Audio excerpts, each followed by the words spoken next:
van noi muntin gamtina sopi kanam mi te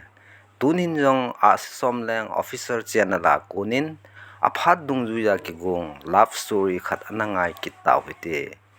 thusim chu Romeo and Juliet, a tales from William Shakespeare, translated and simplified by D.M. Joel Kipken, editor at Somleng. Hello, so piulin out ten tam jing hinam tunin zong thusim tha khat anai khom kitau hitin tunia thusim in ngai tu chu hi le in he jing so dung si sang pen na an kilung sit Romeo and Juliet kiti hi atusim hin sunna hi le iso pipau DM Joel Kipken, editor asisom leng hi tun aman ahin sut bangin an ngai khom kitau hite William Shakespeare in hechitusim anazi na la kum zalile somge chinung wangchu an hitai Verona tulpi sunga leng chapa Prince of Verona noiduwa pang Milun Montaguele Capulet chu akito monalun asang chechetan azona achun dogal minin akimulhun tai hizi achun alang-alanga anung zui hole amite hunchu holai lamla tunga akimutu komzong le akinawin akisamto uvin tilpozong akisident to liuziwin ahi chutabanga amani kitumona chu azonan upi sunga cheng mitiatin hin hunumo na le gentheina asolo tan ahi hizong le ahitin ahi zan khat milun kepules chun ain muna golnup lo pita abolin hi achun milin milal hole lam thim lasa thim ho chule nunga gulang mel hoita ta ho chu ko uve hinla amelma mantuguele amite wang ako po na hi chuchi golnup ma chun mel hoile lam thim nunga Rosalyn zongchu azawve amanu chu mantugue chapa Romeon adai le lungsit penu chu ahi adai warji achun athi pinom liujing in zanjing zong imuthelo khoma chun Romeon Rosalyn chu angol pi thojing tai chutabanga Romeon adai nu chu zalaya amel hoina josi pumachun alame chumana chun Romeo agathanom nge in hizongle Capulet chu amadia apa mantugue melma hikinin ha asa sa le jingin ahi yo agathanom nge in hizongle Capulet chu amadia apa mantugue melma hikinin ha asa sa le jingin ahi azi chu chumana chun Romeo agathanom nge in hizongle Capulet chu amadia apa mantugue melma ahikinin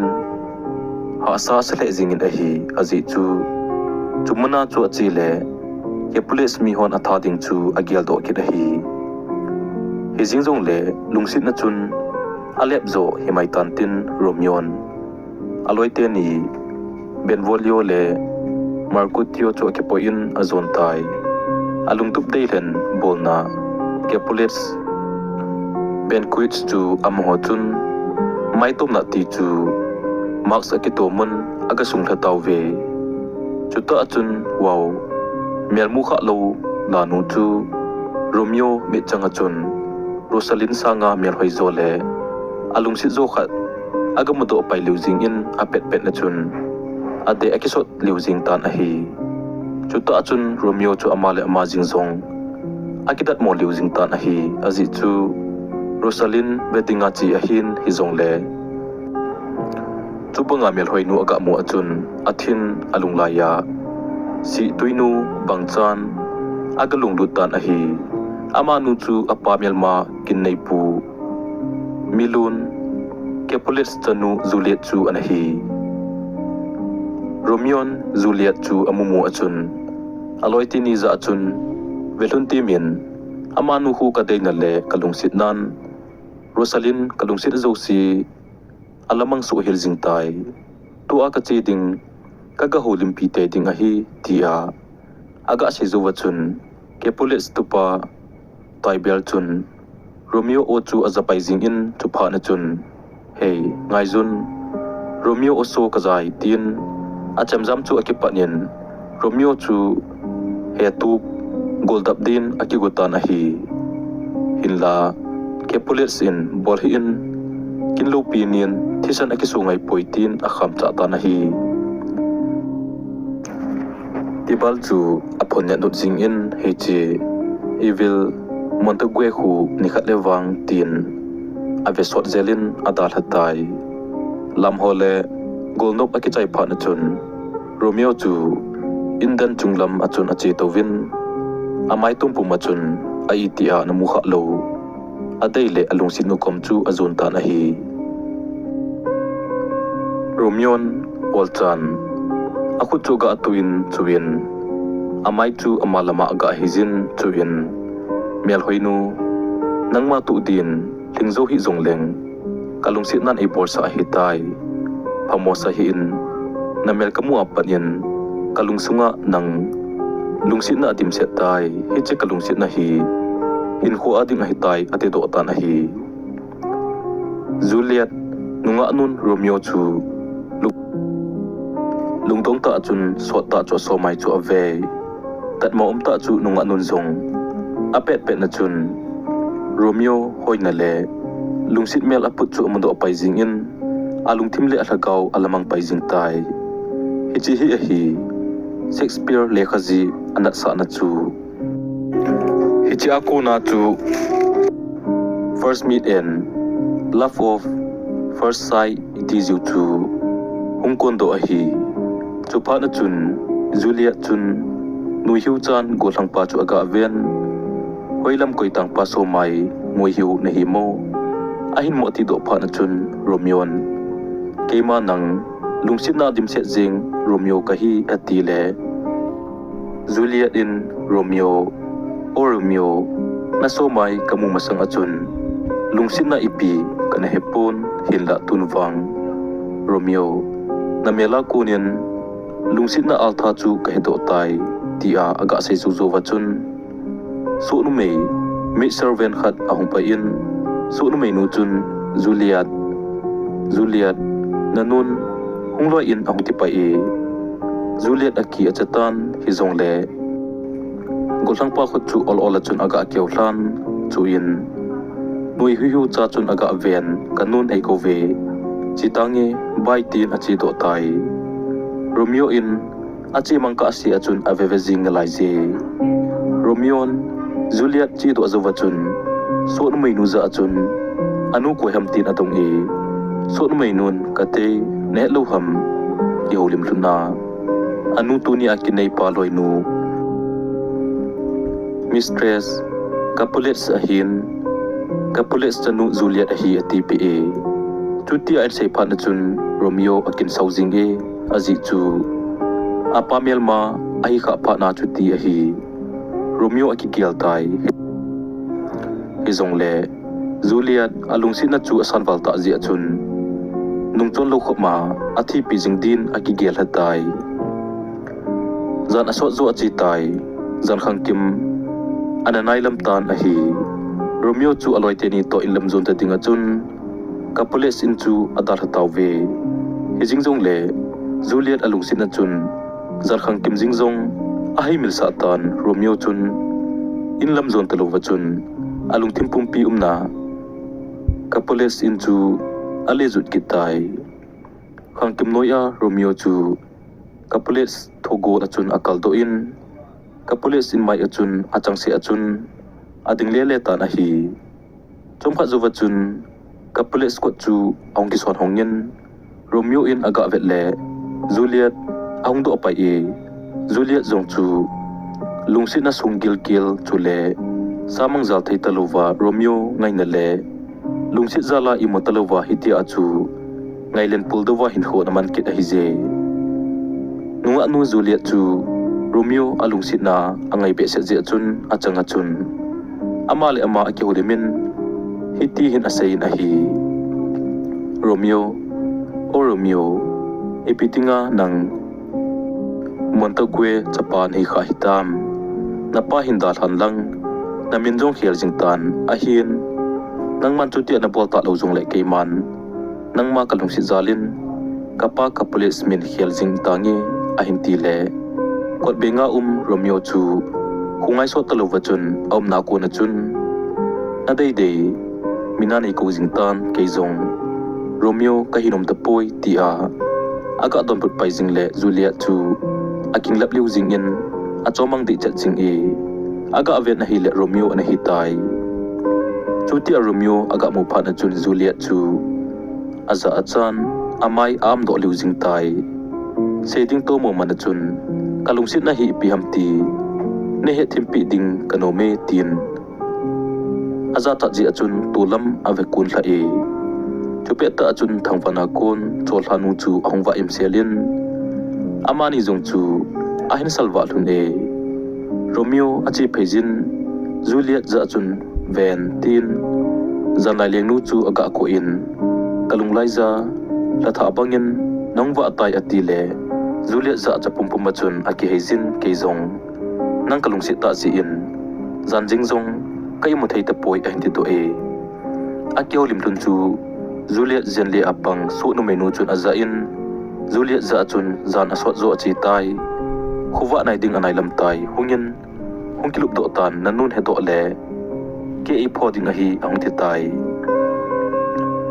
Juliet agalut in hinla ang po to kini so nun ako lut kit loi jingin a hi le amazong agalut kinin aum thei kit tapun aga po do pai kit loi e hichu imadang wang a hi pun Romeo alung sit na chun akisei mo sa a hi tai Romeo jong adal zau tapoi sapten crazy love atiu chu hiding dan a hi tai chuchizana achaina achun Juliet in Romeo za hiti hin khwa jong le hin timzo ti pongkati atin asai pen nilung sit mo nga hi le ke ma jong nang to ki chending kanom tai jingle Mary's ball na ding that fix bola na hinga dia mi ka hin solting hi tai ati le Romeo jong alung alaitan alung tim ki pana dim set ta na hi izi chun tumuna ko na chun apa do ta na hi Romeo ilam azut le khu awa tai o chamkang lai phatmel hoi English kama English te ngai sang pen phat bi khat chu na hin beruna tulpi hun lei a chitin pa mel hoi ho apa gamin multin langtin azong chungleng bachate aham gam tai English kama bacha zat khat ka ko jong chu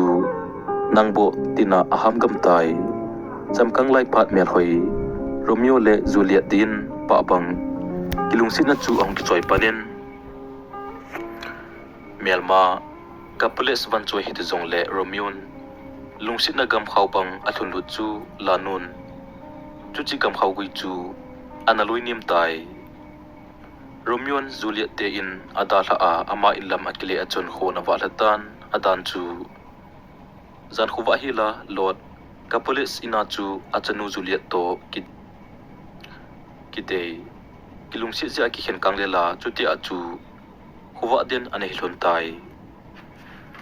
Romeo chu Juliet ngai na le lungsit na a adim set phan achun aina chi aglu ma ki cholding sang achun monastery kiti hopu thingko ma Frail Lawrence kom chu azon tan a hi Frail kiti pa hi Romeo dinga mi pata le Romeo advisor kha jong chu a hi je atung chona Romeo apa panga agel mi kha chu a hi kinin a hi jingpi ta chun Frail Lawrence jong chu ana thodo tan pa cha hon leitunga pa cha hola chun ana wa le len a hi Frail chun pa cha ho chu lole aya semtia ana lo khoma hitia chu ana kiselal a hi je izi ina mitil hi chi mi papa Frail chu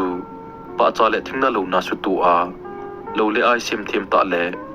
het na pukim nei mi jong chu hekine Frail chun jingka mata Romeo aga mu achun alung adong le jing in alung thima o hichipa hi Rosalind alung sit na hin ai mut mo sa jingka mata hi ke ko ma hung kin hita hi ati hila Romeo in Frail za achun Juliet alungsit adan thu chu khawpang asuzutan a hi Romeo in Frielza pu tujing ka mama hin Juliet to neigom do luntan ati na hi le chuti an seipat achun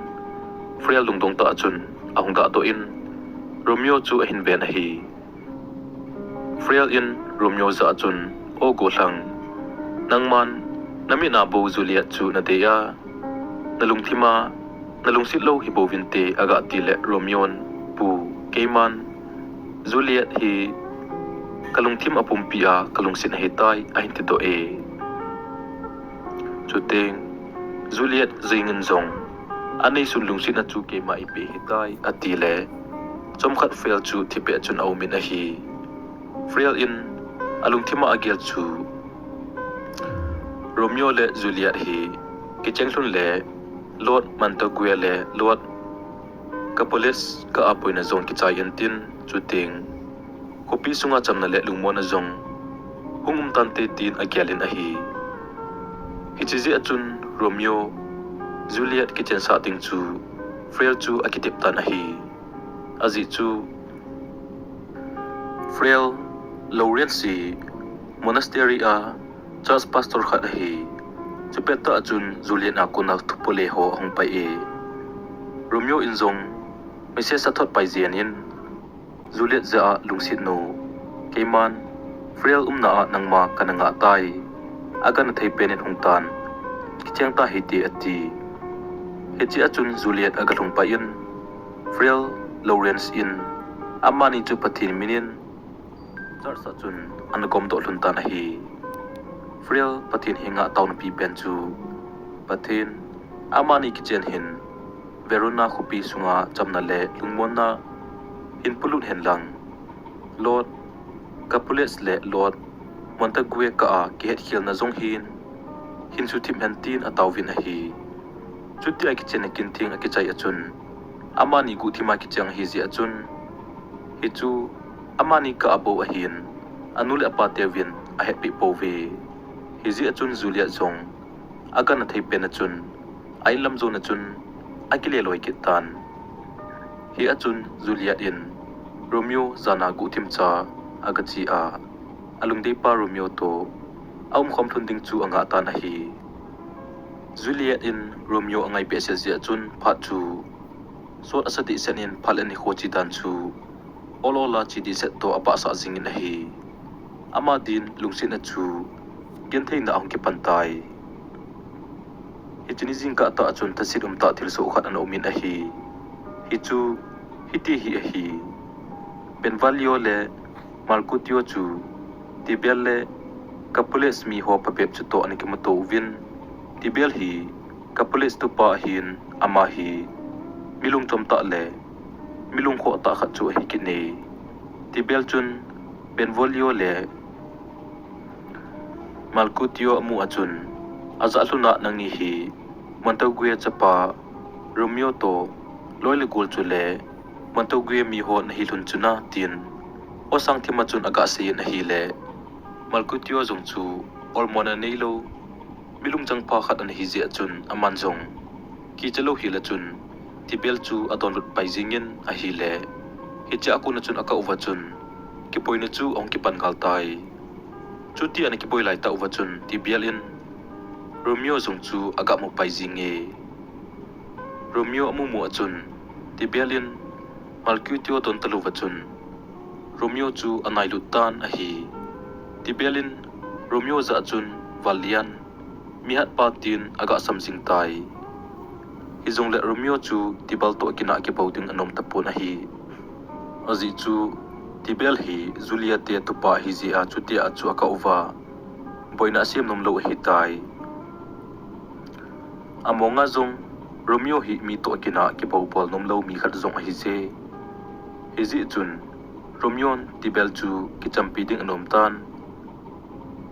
aman thupalo se sang achun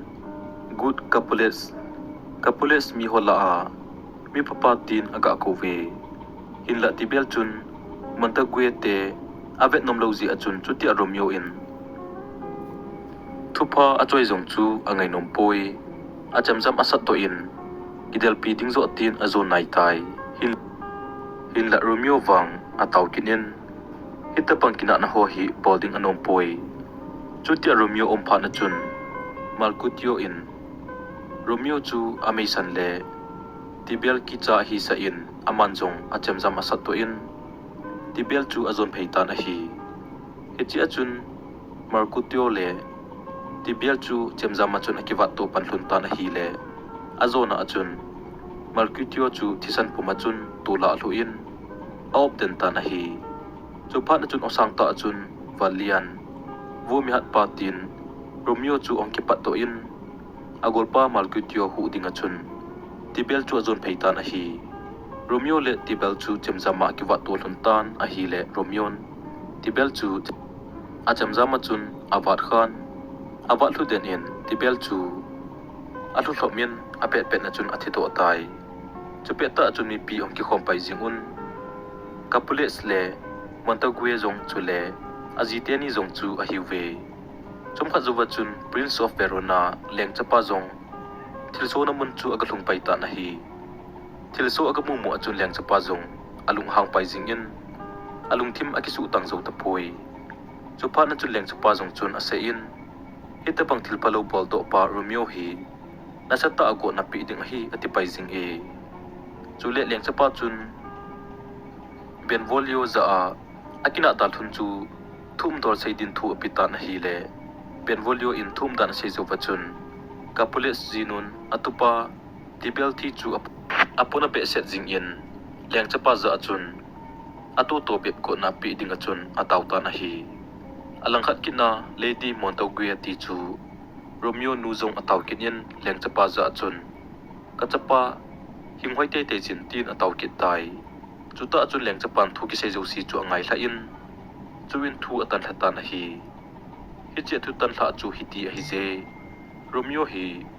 Verona khopi akuna kino do ting he tai khopi sunga akunung ti chu ama hi akimu kitle kithana ki sumang ding a hi tai tin a sei hla na hi hiche thu so chu Juliet din anatalo e azi chu Romeo chu ama dinga gutima alung sitle azi chu ana hi hitai azi pa to ai ti a agi khen lunding chu agel thei pun puldo thilunan a hin khuchun achup den tan alang khat kina atupa tibel thi zong chu amalung thim atong khle kinin a hi izong le tibel pul ato sang achun Romeo kino to pul ato na sang chu che ta na hi Romeo to chambang agi khen jingding chu Juliet din tibel somthi sang in zong na asajuta na hi ichu lungsi ji hi puve chutia tibel to akidela tibel athi zu wachun Romeo chu Friel Lawrence kom agzam du ta na hi achun leng Japan achung thu atan cho ki za to ta na hi achung thim thu kilel cheng cho gel le leya hinsanga hursin dam noi chamding anom zatai alung thima chun iti Juliet to champang kaki khen lunding hitam ti agele amadinga chun lungzon thingbang asangi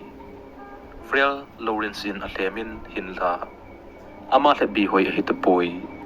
mingor hopang achun asama ki po in lunglai achun alun akili lele e Romeo chu akamin Friel za achun hepa kathanting ni simpitan kema leisit na kainum tapoi ati chupet ta chun Juliet na kuna chun letal ong payin a hi le he chun amazong anana achun amale ma kilhem lungmung tom ta na hi somkhat lungmunga ahong tipla dom pa na chun Friel in lunghang ta chun ain se in pasal khat na hi lo ven thilho zo si ibet le thutan pa chu milung si thim ta zo hi pu chu me ati nangma tamin na omin hing hoje Juliet zong atamin chule na ji a hi nangma mi wang pha na hi kipa in thanomin cheer up aga ati chutia Friel in ain sei pa na chun Romeo atha ong ki to min alungkel ong ki tham la dom ta na hi cho pa na chun Friel in atomo mo chu phata a zui dinga chun aki kel hata na hi Friel in ase in zat na hi ting nang ma Juliet koma chinlang galatan chule mian tua a zam do tan hi achun ko min lang phat hong phat na ke man thu pha kain thor ka sin hi achun ko tan thil zo si a phat na lama akile su hil ting ke man na nulit na pa kom hi hen chule ka pulis kom hi zong le nang ni ki chen dan thu ho ga sei pi tangi patinin pa asa le ka gial hi kalol hinding ka kineme leng chapan iti angai dam na hin chen em ti tu ho phat si ale tela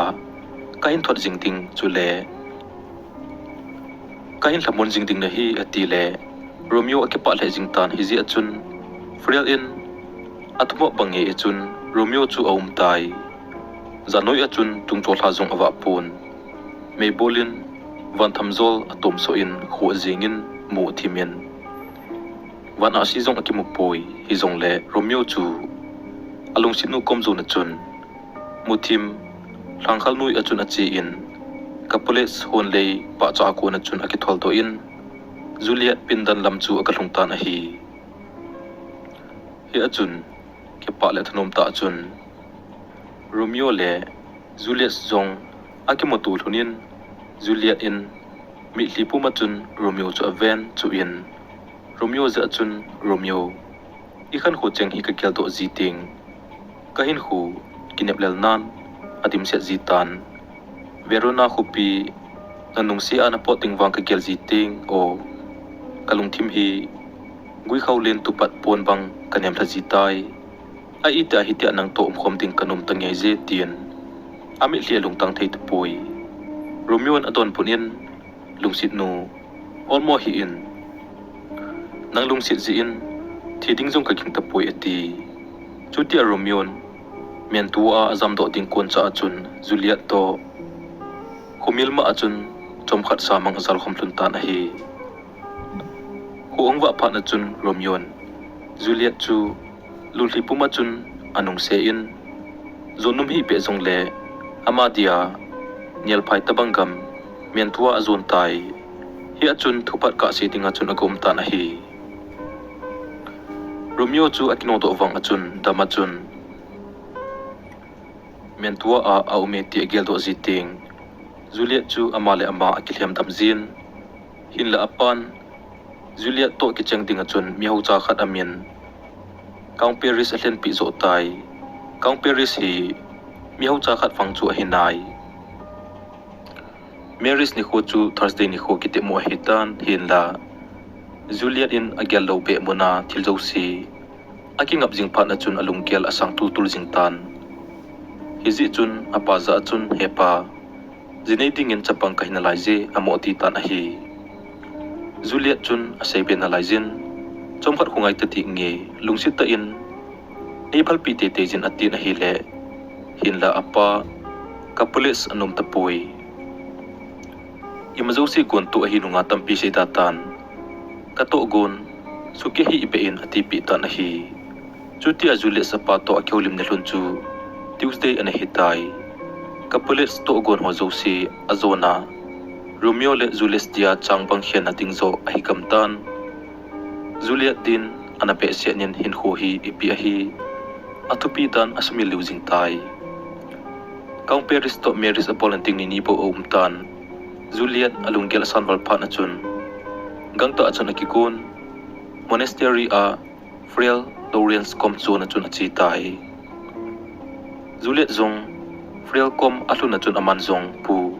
nei khoton atile amit hlin adon but paijing e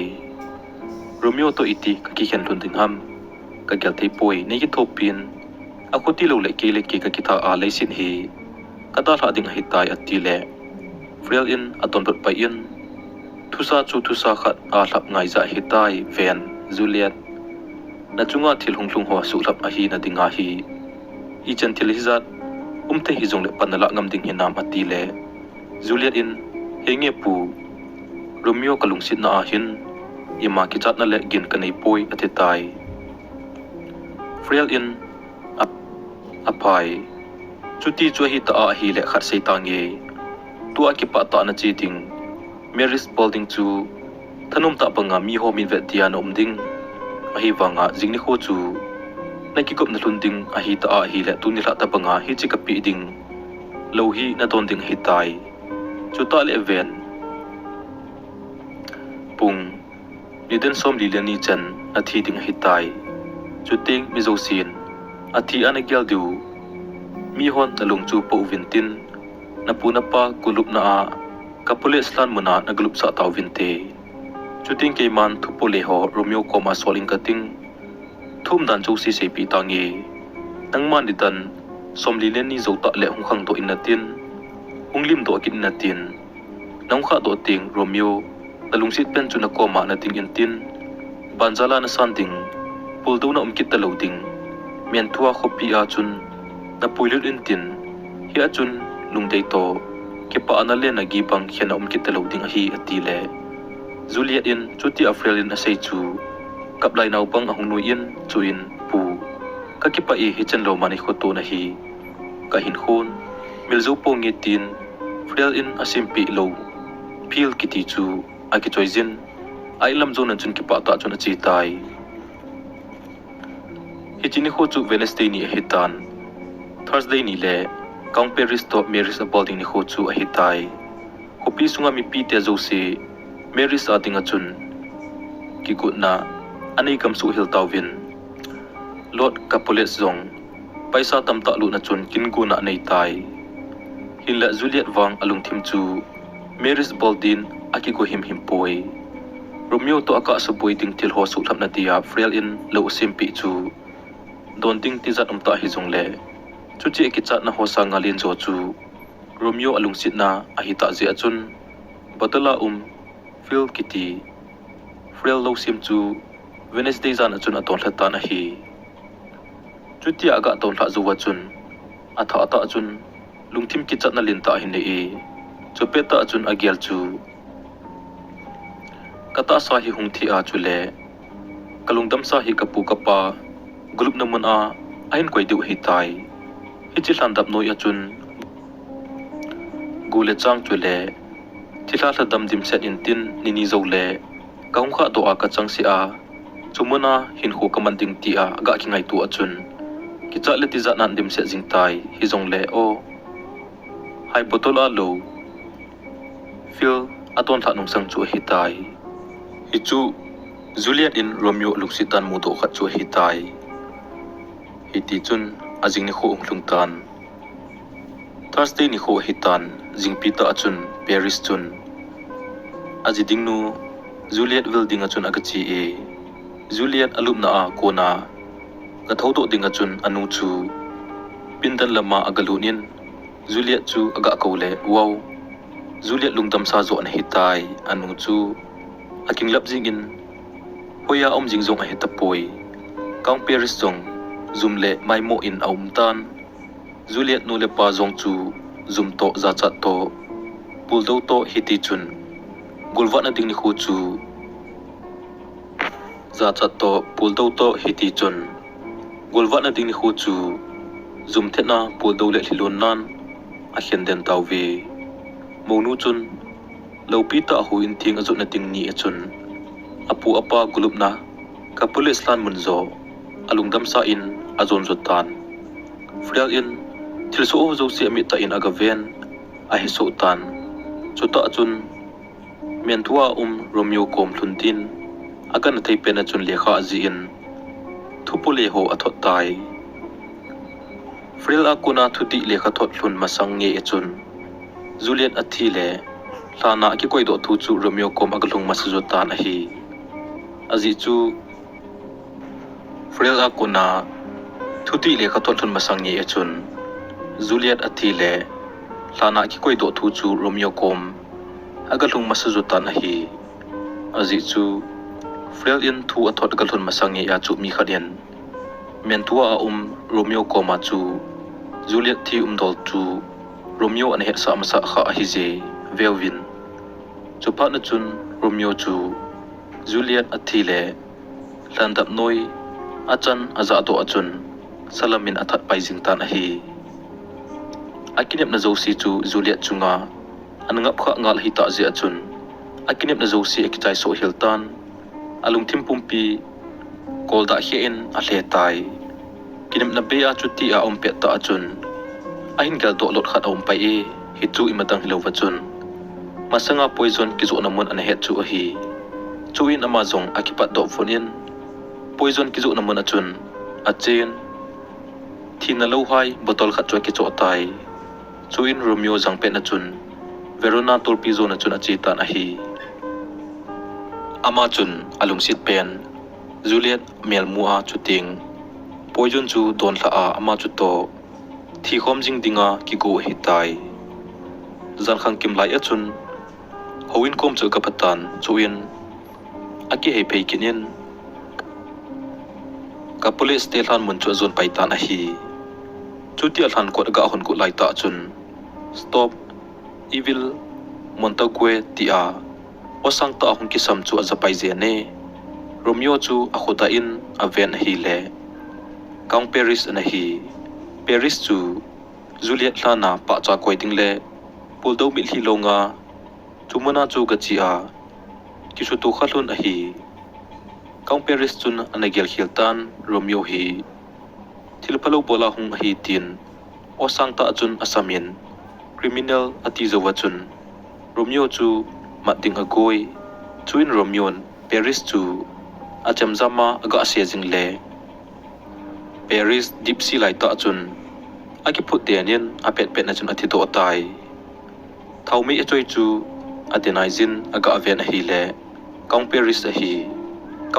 hi ne to pha na chun Romeo bro tin along chu lan sunga chun akai lu ne Romeo Juliet lup na lan chu alut tai amanu chu hlandap noi hi zong le mel hoi sialin analum e thina changdin amel cho kilompon amanu ko machun atupa tibel thilong chu na ki zamin tibel aga amu achun tibel to akina ani a aga wa lu pe ta chu agyal to e Romeo achi naijin tibel za achun pu ngai damin ati apa na chun Juliet chu na phein aso mai chu sot ta ave mutim thlangkhal nuya achang sia thaumei thide de akite molde de to apangin Romeo mili pumachun Juliet mai ho abe ngo cho zu lelen chu pe ta chun phachi sa ho a hin kholun chu engel do pa e zan chung cho thawa nuya Juliet koma anasei ven Juliet ka selung lai a cho thanu bangchan na huwa tai atia Juliet in zong amela ki patim set na Romeo aga vetna nangma kamu ni aki panen lungsina ji pi hi kain hendo tai ati tu cheng hozo si chu film ki ve bang achun apan pan achun alung thim chunga chun hong kilang e chuta achun Juliet in ke zong ka hong tai ni na sa ngin tin hai batala poison chu adon latan hi le wo ka te yo aron thi a hi atina muna ko na chun aleng thuwal wal jing in poison hat be se che achun khat ve akisai le avela thoki talo ding achun homil ma in athalup den tan choi ki pan achun Romeo hin khu apein anachi tai chutia Romeo thi zo chom kha zo wachun Frel Lawrence chun katu thot hi Romeo kom gathung lo hi tanti aji chu thu thot chu agaluna hi le Romeo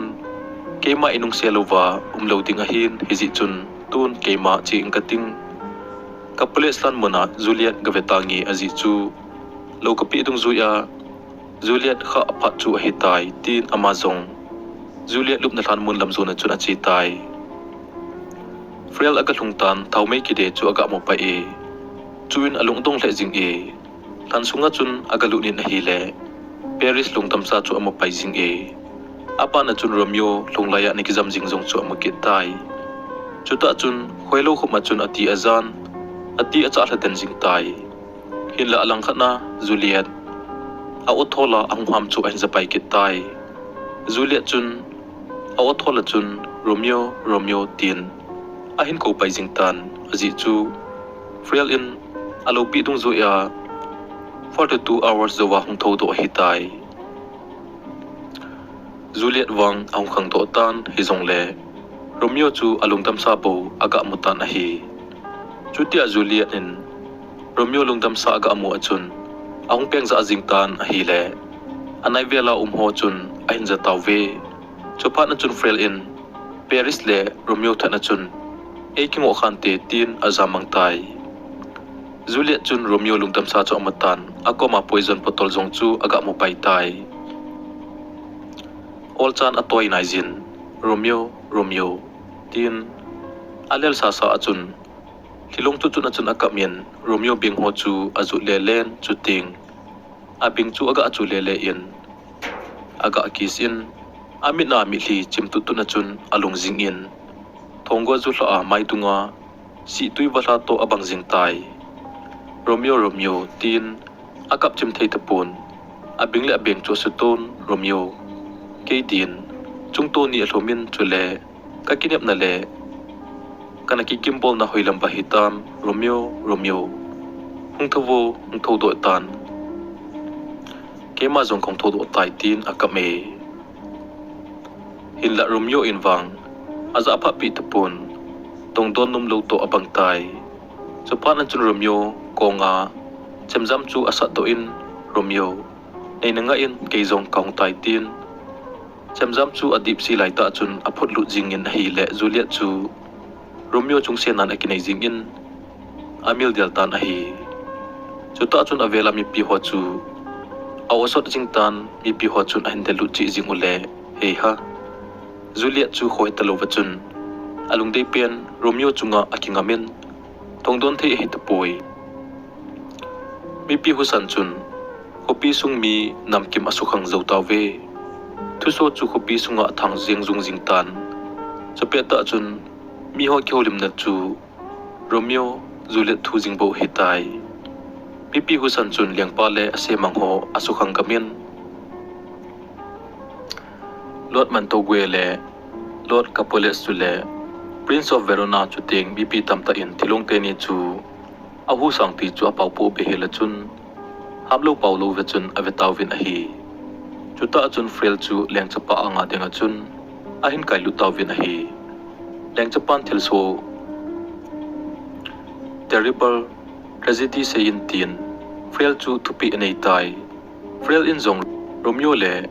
Juliet kilung si dan thu sim chu apola pan achun azona chan chu seitan hi le leng chapan apon chan angai hlan lungsit ta thu sim hi je chun alung thim atong khan ali ki thi liu jing tai chuta achun anoi tu ase mangte ni chuna sata achun oi mol hun tan hi chilung sit ta thil so hi nangni ako na hi ati pi hun tai chu achun akimel mate ni manto gwele ke college chu akizo nai lunin achate ni lungdam sa chunga chun chamna thu asai lun tan hi hizong le achate ni thizo nung sangwang chu ahi tan te si hon sil thi nunga sil thokai kitite abang be plun tan hi manto gwe in couple sa chun keman Juliet het jingnan sana a alim kasim dinga hi atile couple sinjong keman Romeo het jingna dinga sana le dangka ke hala Romeo lim kasim dinga hi ati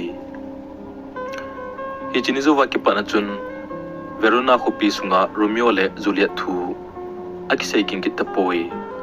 Romeo Juliet athi pi jing chu along sit ji hi